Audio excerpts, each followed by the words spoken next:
శ్రీమాత్రే నమః. అందరికీ నమస్కారం అండి. ఈ వీడియోలో 2025వ సంవత్సరంలో ఏర్పడబోయేటటువంటి మొట్టమొదటి సూర్యగ్రహణం ఏర్పడనుంది.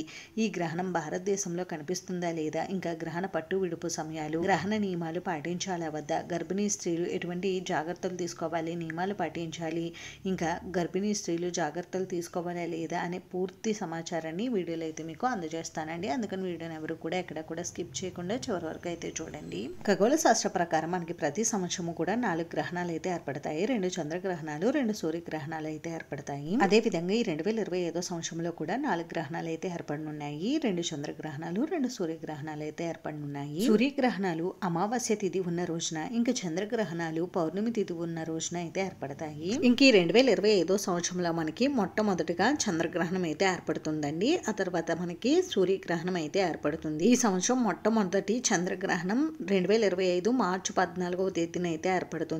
ఇంకా మనకి గ్రహణాలు ఒకే నెలలో, అంటే పౌర్ణమికి ఒక గ్రహణం వస్తే అమావాస్య తిథికి సూర్యగ్రహణం అయితే తప్పనిసరిగా వస్తుందండి. కాబట్టి మనకి 2025వ సంవత్సరంలో ఈ మొట్టమొదటి సూర్యగ్రహణం 2025 మార్చి 29 శనివారం రోజు అయితే ఏర్పడనుంది. అసలు ఏమిటి ఈ సూర్యగ్రహణం అంటే, భూమికి సూర్యుడికి మధ్యగా మనకి చంద్రుడు అడ్డుగా వచ్చినప్పుడు భూమి మీద ఉన్న వారికి సూర్యుడు అయితే కనిపించటండి. దీనినే మనం సూర్యగ్రహణంగా అయితే పిలుస్తాము. ఈ సూర్యగ్రహణం మనకి రాహుగ్రస్త పాక్షిక సూర్యగ్రహణంగా అయితే రానుంది. ఈ రాహుగ్రస్త పాక్షిక సూర్యగ్రహణం మనకి 2025వ సంవత్సరంలో 2025 మార్చి 29 శనివారం పాల్గొన అమావాస్య తిథిన అయితే ఏర్పడనుంది. ఈ గ్రహణం ఏ దేశాల్లో కనిపిస్తుంది అనేది ఇప్పుడైతే తెలుసుకుందామండి. ఈ గ్రహణం మనకి Bermuda, Portugal, Canada, USA, Morocco, Greenland, Ireland, France, England, Belgium, Netherlands, Faroe దీవులు, Germany, Denmark, Norway, Iceland, Russia, Hungary, Italy,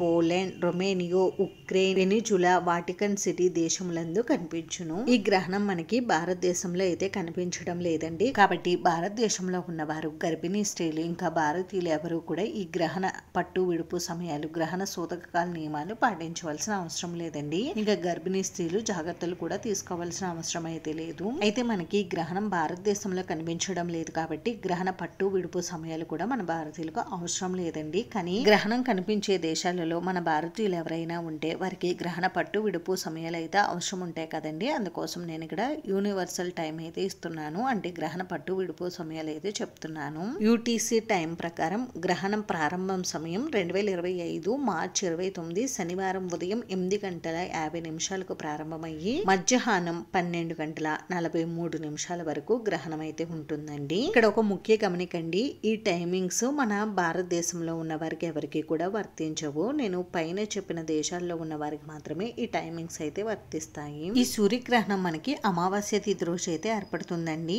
ఈ అమావాస్య మనకి కొత్త అమావాస్య అండి, అంటే నెక్స్ట్ డే మనకి ఉగాది పండుగ అయితే ప్రారంభం అవుతుంది. ఈ అమావాస్య చాలా విశేషమైనదండి. ఈ రోజు ముఖ్యంగా కొన్ని ప్రాంతాల్లో గ్రామ దేవతలకు పూజాది కార్యక్రమాలు అయితే నిర్వహిస్తూ ఉంటారు. కాబట్టి మన భారతదేశంలో ఈ గ్రహణ ప్రభావం లేదు కాబట్టి మీరు మీ పూజా కార్యక్రమాలను అయితే నిర్వహించుకోండి. ఆల్రెడీ నేను మన ఛానల్లో ఈ 2025వ సంవత్సరంలో ఏర్పడబోయేటటువంటి 4 గ్రహణాలు ఏ తేదీల్లో ఏ సమయాల్లో ఏర్పడుతున్నాయి, ఇంకా గర్భిణీ స్త్రీలు ఎటువంటి నియమాలు పాటించాలి అనే విషయాలన్నీ కూడా ఒక వీడియో అయితే చేసి ఛానల్లో పెట్టానండి. ఆ వీడియో చూడండి, మీకు ఎప్పటిప్పుడు ఏ గ్రహణాలు ఏర్పడుతున్నాయి అనేది ముందుగానే తెలుస్తుంది. అంతేనండి, చూసారు కదా. ఈ వీడియో మీకు నచ్చితే ప్లీజ్ లైక్ చేసి, షేర్ చేసి, సబ్స్క్రైబ్ చేసుకోండి. Thanks for watching.